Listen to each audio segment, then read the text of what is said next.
everybody, my name is Jo and I love to read. Welcome back to my channel. Today is going to be my 6-year anniversary video. Oh my goodness.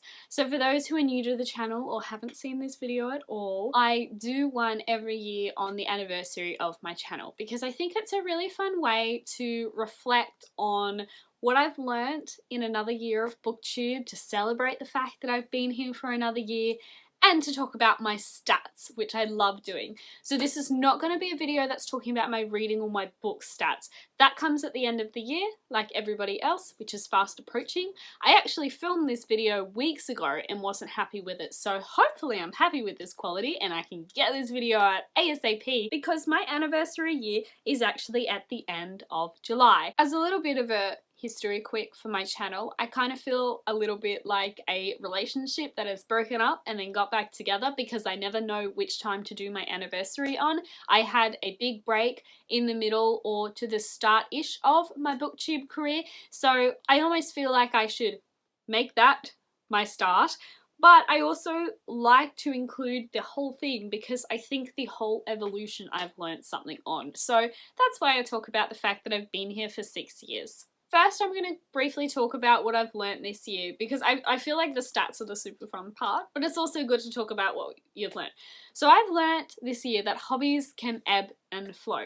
They don't have to be consistent every single day to still be a hobby. That was a big lesson that I really had to learn this year, especially as a new mum, but I've always sort of felt it before. I've sort of almost had like identity crises, but in like a very like low way, not like panic stations at all, but I've always kind of questioned, hey, do I actually enjoy my hobbies if I gave up a hobby for a time being? I never actually acknowledge the fact that people can start and stop hobbies, and it doesn't mean that they're not hobbies, just that they might need a break or they're burnt out or they're not fitting in with their life at the moment, but it doesn't mean that it's not still a hobby. I feel like social media heightens this feeling or this insecurity that we feel like we have to be all or nothing, particularly when it's something that can be a side hustle, which is what a lot of being on social media and being a content creator on YouTube and TikTok and Instagram and all that kind of stuff, it can really make you feel like if it's something that has the potential to be a side hobby, you've got to be super consistent at it. So I think that's something that I've learned this year, that I don't have to.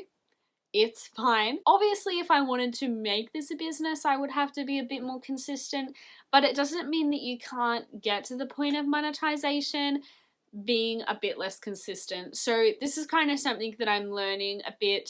I think there is somewhat a sense of owing things to fans in like a very minuscule amount, in that if you've got people interested in your channel, of course they're going to want to see more content from you, but it doesn't mean that you can't have a break and that you're not human. I feel like the algorithms in particular reward consistency. Sometimes they don't though. I've noticed with YouTube I got a big spike in subscribers. Hi everybody, nice to meet you.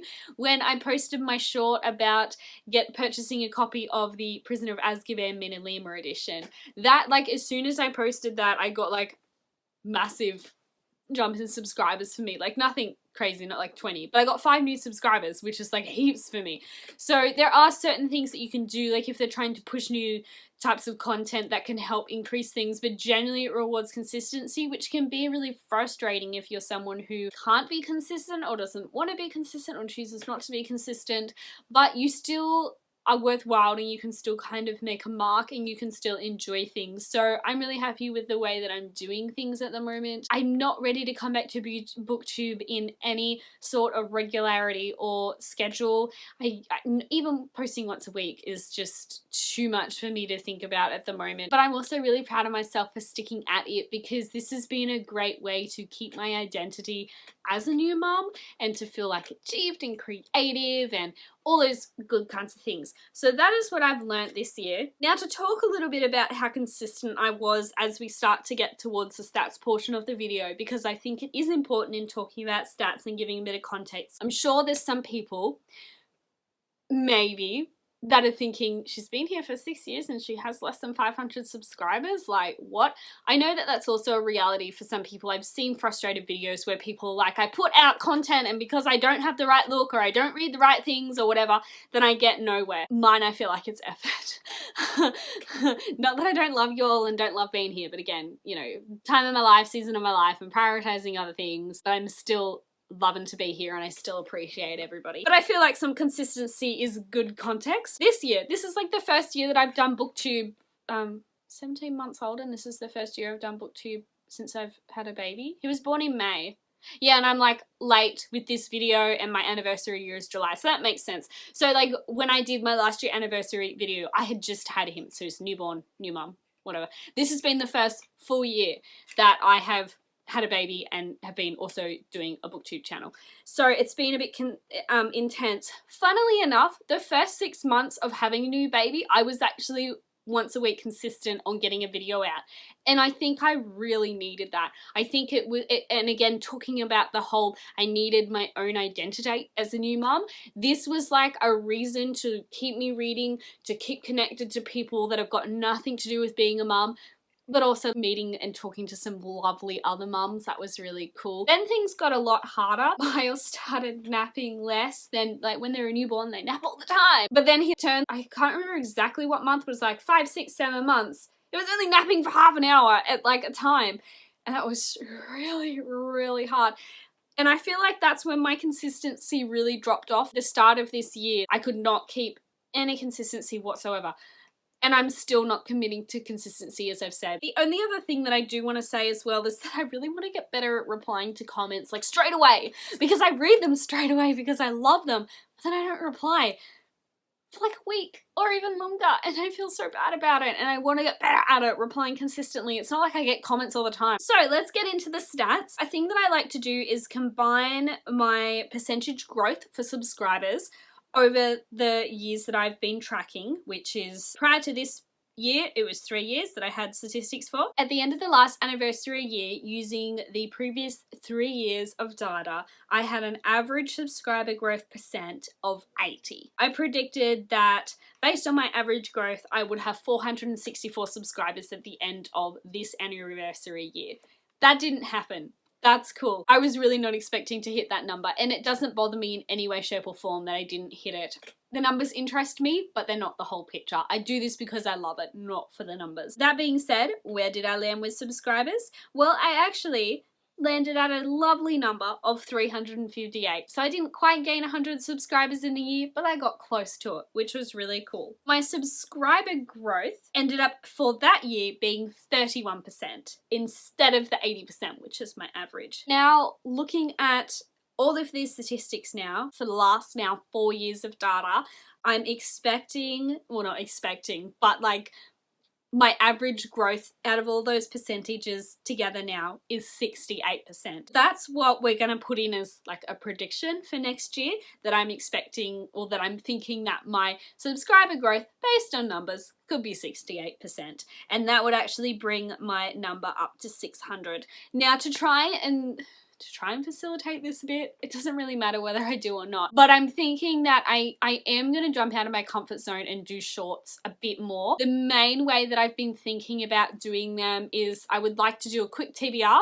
at the start of each 2 months, because I'm still going to do things 2 monthly. I think that's working really well. I'm really enjoying doing the 2 monthly wrap-ups, and I think it's sustainable for me. It's a long enough time that I have a few books to talk about, but I don't waffle too much to fill up the video, and I also feel like I can commit to that as a consistent thing. So there we go, a video once every 2 months at a minimum. Hopefully more. There should be more because I'm enjoying it, but I feel like that's really good, and it doesn't also fill up everybody's feed with just wrap-ups, because I feel like if I was doing a once a month wrap-up, I don't do enough videos consistently for it to be enjoyable for anyone. So I like doing the 2 monthly wrap-ups. I might start writing notes again about what I'm reading. I've been really bad at tracking this year, which is just something super new, but again, like this like baby phase around like the 6 to like 13 months, 14 months has been like my worst. It's probably going to be like my most hated, but so far as a parent, it's been like the worst, you know, phase. Of course, you know, in me whinging about this, I love my son. I'm really glad that he's here. He is so funny and things are a lot funner for me now, but it was like quite monotonous in sort of like this phase. He's frustrated, he wants to do things, he can't do things, he's practicing boring skills that are boring for me but not boring for him. So anyway, so, you know, you're not here for a parenting rant, but I feel like the context is important. And then the final stats that I like to do, which is really cool, is my top 5 videos of all time as at the end of the anniversary year, which for me, as I said, is July. Top video, which was also the top video last year, and that is my 0 TBR shelf, and it has 5,319 views. This just blows my mind. Absolutely blows my mind that I've made like some really big videos. It fills my heart. The second most viewed video, which was in the 3rd slot last year, but is now in the 2nd, is Ranking the King's Bridge series with 5,209 views. Now this is also known as the Pillars of the Earth series, and again crediting David Wiley, my fellow booktuber, because he's the one who actually recommended that I go and also add to the video title The Pillars of the Earth, because he said that's what it's more known as, and then it like skyrocketed, which was really cool. Then my 3rd video, which was actually in 2nd place last year, is Ranking the Earth's Children series with 4,318 views, which is super cool. Never could have imagined that this video was going to get that many views, and it has showed me that series rankings are really worthwhile. I can't wait to have actually finished a series sometime soon to do another one of these. That would be really fun. Video in the 4th slot, which has not appeared on this list at all. I believe I also created it this year, and that is 15 months on from a 0 TBR with 1,035 views. So 0 TBR seems to be a very big topic that I didn't know that it was that big when I started my channel, and when I decided to go on my own 0 TBR journey, I had no idea that it was that big. But it is. So that's really cool. Something that I just happened to stumble upon that a lot of people relate to or are interested in. And then the 5th video, which was also 5th last year, is Creating a Reading Spreadsheet for 2022 with 855 views. Now I didn't know that this video was going to be popular. I thought that it would get dated because I put a year on it, but it is all about creating a reading spreadsheet which doesn't date in itself, so that sort of makes sense. So that is it for this anniversary video. Thank you guys so much for watching it. If you liked it, and well, like it if you liked it, but if you would like to comment and you don't know what to comment, then can you please comment a flag emoji? I really appreciate all my subscribers that have stuck around, and all my new subscribers, and anybody who watches my videos, because it all helps. I'm so appreciative of you guys. It definitely does help. Like this, it's a universal truth of the content creating that you should love what you're doing, because otherwise why do it? But speaking to an audience also is something that is enjoyable and part of the process. So I just want to thank you guys for being a part of mine and for staying with me being up and down with consistency. I know that that can annoy some people if the creators aren't consistently creating.